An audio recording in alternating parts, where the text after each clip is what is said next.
আসসালামু আলাইকুম। সারা বিশ্ব ইতিমধ্যে জেনে গেছে জো বাইডেনের পুত্র হান্টার বাইডেন দোষী সাব্যস্ত হয়েছে এবং তার 25 বছর সাজা হওয়ার সম্ভাবনা আছে। যদি সর্বোচ্চ সাজা ধরা হয় তাহলে 25 বছর। এখন প্রশ্ন হচ্ছে যে জো বাইডেন কি তার ছেলের সাজা কমাবেন নাকি কমাবেন না, এই বিষয়ে প্রশ্ন এসছে হোয়াইট হাউসে, কিন্তু হোয়াইট হাউস এই বিষয়ে কোনো মন্তব্য করতে চায় না।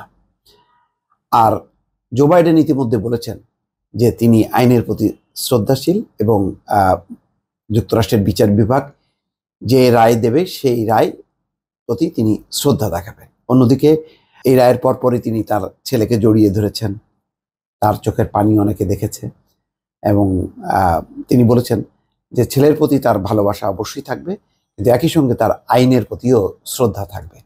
এই ছেলের প্রতি ভালোবাসা আর আইনের প্রতি শ্রদ্ধা, এই অবস্থান দুটির মাঝখানে কিন্তু এখন দাঁড়িয়ে জো বাইডেন।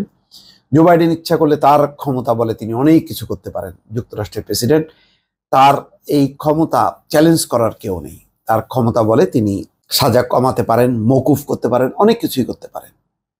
কিন্তু তিনি কিন্তু গতকালকেই বলেছেন যে আইনের প্রতি তিনি শ্রদ্ধাশীল। ফলে এবার যদি ছেলের ব্যাপারে তিনি যদি তার আবেগকে সংযত করতে পারেন, সম্ভবত এক ধরনের আবেগ, অনুভূতি, ভালোবাসা এবং সবকিছুর ঊর্ধ্বে যে আইনের শাসন, সেটাকে তিনি তুলে ধরতে পারবেন এবং আগামী নির্বাচনে তার ব্যাপারে সাংঘাতিক রকম ইতিবাচক একটি মানবিক সমর্থন তৈরি হবে বলে অনেকে মনে করছেন। খবরে বলা হচ্ছে যুক্তরাষ্ট্রের প্রেসিডেন্ট জো বাইডেন তার ছেলে হান্টার বাইডেনের সাজা কমাবেন না, এই বিষয়ে নতুন করে কোনো মন্তব্য করতে অস্বীকৃতি জানিয়েছে হোয়াইট হাউস। মাদকাসক্তির তথ্য গোপন করে অবৈধভাবে আগ্নেয়াস্ত্র রাখার অভিযোগে দোষী সাব্যস্ত হয়েছেন হান্টার বাইডেন। হোয়াইট হাউসের মুখপাত্র কারিন জিন পিয়েরে গতকাল বুধবার এই কথা জানান। আগের দিন মঙ্গলবার হান্টার বাইডেনকে দোষী সাব্যস্ত করেন ডেলাওয়ার অঙ্গরাজ্যের উইলমিংটনের একটি আদালত। হান্টার প্রথম কোনো ক্ষমতাসীন মার্কিন প্রেসিডেন্টের ছেলে যিনি ফৌজদারি অপরাধে দোষী সাব্যস্ত হয়েছেন। এখন তার বিরুদ্ধে সাজা ঘোষণার অপেক্ষা।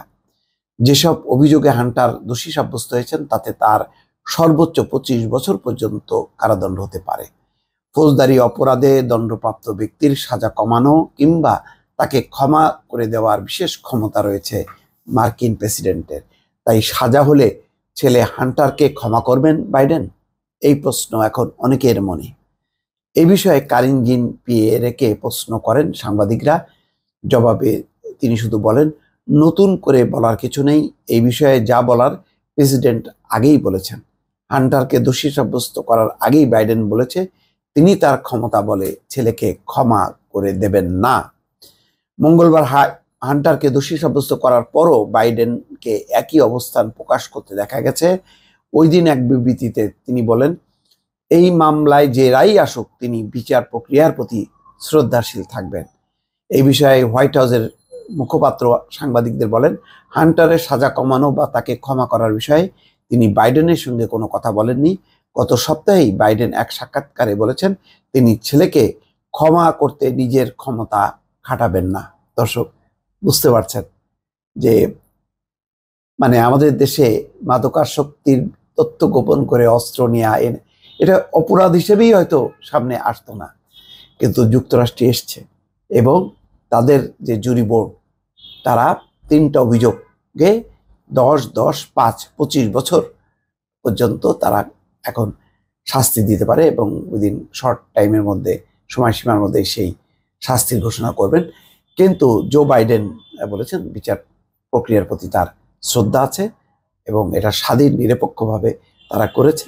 সুতরাং এই ব্যাপারে তিনি আইনের বা বিচারের যে শাসন বা রায় সেটা তিনি মেনে নেবেন। দর্শক, বুঝতে পারছেন, এটাই হচ্ছে মার্কিন যুক্তরাষ্ট্র এবং বিশ্বের 1 নম্বর ক্ষমতাধর ব্যক্তি জো বাইডেন। এত কিছু সত্ত্বেও কিন্তু বিন্দুমাত্র তিনি টলেননি তার সন্তানের কারণে। ভালো থাকবেন। আল্লাহ হাফেজ।